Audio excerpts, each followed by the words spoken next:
Monumen ini dipersembahkan bagi 7 pahlawan revolusi, korban kebiadaban gerakan 30 September PKI yang mencoba mengkhianati Pancasila yang sakti.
Cita-cita perjuangan kami untuk menegakkan kemurnian Pancasila tidak mungkin dipatahkan hanya dengan mengubur kami dalam sumur ini. Lubang Buaya, 1 Oktober 1965.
Peristiwa penganiayaan ini terjadi pada tanggal 13 Januari 1965, sekitar subuh di Desa Kanigoro yang terletak tidak jauh dari kota Kediri. Ribuan orang-orang PKI menyerbu tempat training center pelajar Islam Indonesia. Kecuali melakukan pemukulan terhadap seorang kiai dan beberapa orang guru, mereka menginjak-injak kitab suci Al-Quran. 2 hari kemudian, pada tanggal 15 Januari 1965, di suatu desa juga di Kediri, ribuan orang-orang PKI menyerang petani Sudarno dengan dalih sengketa sawah. Kepala desa yang mencoba meleraikan dan menengahi tidak luput pula dari pengeroyokan dan penganiayaan. Pada tahun yang sama, di Sumatera Utara, terjadi aksi sepihak PKI yang dikenal sebagai peristiwa Bandar Betsi. Peristiwa ini merupakan sengketa tanah milik negara dengan kaum tani yang menggarap secara tidak sah dan sebenarnya persoalannya telah diselesaikan secara baik. Tetapi kaum tani kemudian dihasut oleh orang-orang BTI PKI untuk menduduki kembali tanah itu secara sepihak melawan pemerintah. Dalam peristiwa ini seorang petugas Peltu Sujono tewas karena dikeroyok dan dianiaya. Aksi-aksi sepihak yang didalangi PKI ini juga terjadi di Indramayu, Boyolali, Klaten, dan berbagai tempat lainnya di Indonesia. Sementara itu, sebenarnya pada bulan Desember 1964 terungkap adanya dokumen tentang rencana perebutan kekuasaan yang akan dilakukan oleh PKI. Hari ini 30 September 2020, 55 tahun yang lalu, 1965, kedaulatan negeri ini terkoyak oleh kesombongan ideologi yang mengaku lebih hebat daripada Pancasila. Persatuan negeri ini ternistakan oleh kebejatan moral dari para serigala penghisap darah.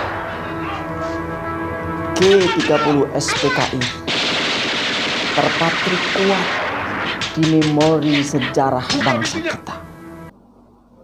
Bagaimana tidak? Para kiai disiksa, santri dimutilasi, para jenderal diculik dan dibantai, dimasukkan ke sumur lubang buaya. Nah, engkau para generasi calon pemimpin bangsa, kenalilah musuh bangsamu. Pahamilah misi mereka. Dan kau akan mampu bersikap tegas. Wahai generasi, catat dan jawablah pertanyaan ini. Apa sebenarnya PKI itu? Mengapa kita harus menolak PKI hidup di negeri ini, negeri tercinta Indonesia? Dan bagaimana sikapmu dengan kebangkitan PKI baru di negeri kita tercinta ini? Petualang yang dinamakan Gerakan 30 September. Kalau kita melihat tempat ini adalah di lubang buaya.